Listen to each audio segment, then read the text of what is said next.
We always love a good health topic here on CoastLife. We have another great one to fill you in on today. We're going to be chatting about the National Kidney Foundation, but I don't know anything about the National Kidney Foundation. To do that, we have to bring in our special guests. They know everything that we need to talk about here. We have Nicole Scharf and Will Childers.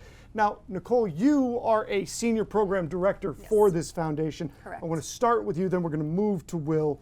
What is the National Kidney Foundation and why is it important? Yeah, so the National Kidney Foundation is a nonprofit healthcare organization, and our main goal is to stop kidney disease in simple terms, to slow the progression of.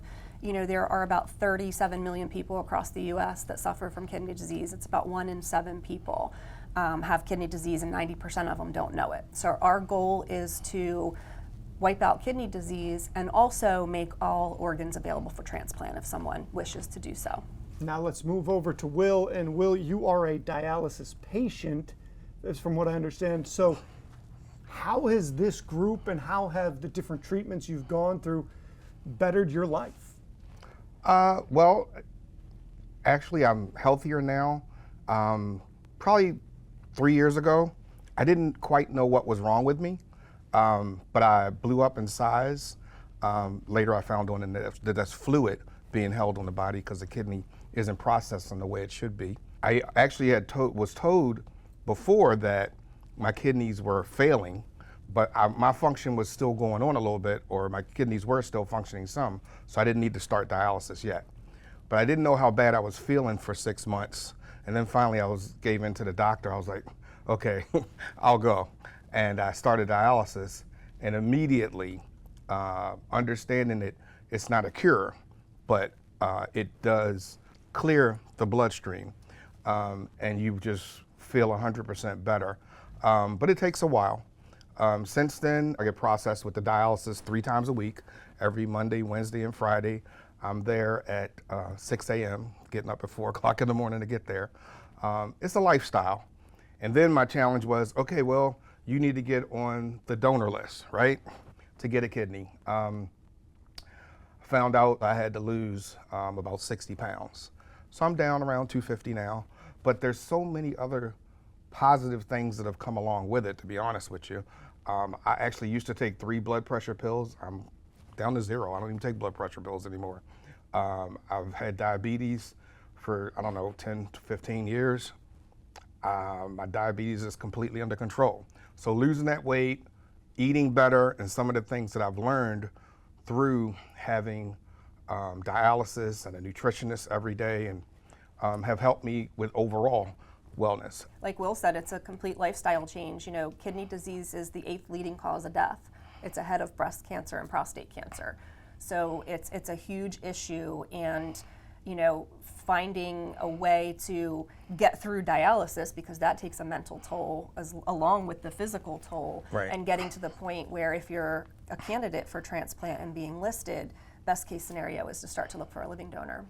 Well, because we want everybody to have the best case scenarios out there, and because all of these things need research and money and things like that, there's a big event coming up. Yeah. Can you tell us a little bit about that, so that if maybe the folks at home want to have a way to give back, or Absolutely. if they've got somebody in their family that's going through this and they just want to be involved, what Yeah. is that event? Yeah, so we are hosting our Kidney Walk. It's an annual event that we host at Cape Henlopen State Park every year. It is September 21st, which is a Sunday. We do it on a Sunday so that that's the only day that folks don't do dialysis in the center, so that That's they can great to come and know. participate. Yeah.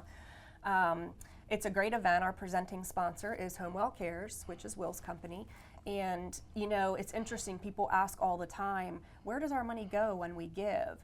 And as a nonprofit, you want to be able to answer that and say, it goes to support the local community, and it does. Will's company did a program that coincides with the Kidney Walk, where they packed care packages for every single dialysis patient in Sussex County, which includes activity books and recipes and a water bottle and gloves because their hands get cold. You know, very thoughtful things that go into the packages. So the Kidney Walk helps with things like that. And then it also can help people with nutritional supplements if they qualify. It can help with rent relief. Groceries is a big one, medical supplies. So all of the money that we raise at the Kidney Walk, which is a fun, community-friendly event, goes to support local dialysis patients in Delaware. And Will, it seems pretty clear why you would want your company to be involved in this, but kind of take us through the process of when you decided we're going to be a part of this whole thing. We want to make a difference. Well, like I said, after I actually started dialysis and found out about the community, honestly did my annual budget for the year with donations, and I was like, okay, this is the one I want to be involved in. I had my marketing person reach out to Nicole, and then she told us about the care packages the first year, but that was like in January, and National Kidney Month was right there. So the first thing we did was we were actually a platinum sponsor for the Kidney Walk last year, which involved a donation as well as we raised money. We had a pretty nice sponsorship, a good group, and honestly, it's just understanding that not everybody has all the means. Well, thank you guys so much. I hope everybody gets a chance to get out and be a part of this. We are going to take a break. Don't go anywhere. We have more Coast Life after this.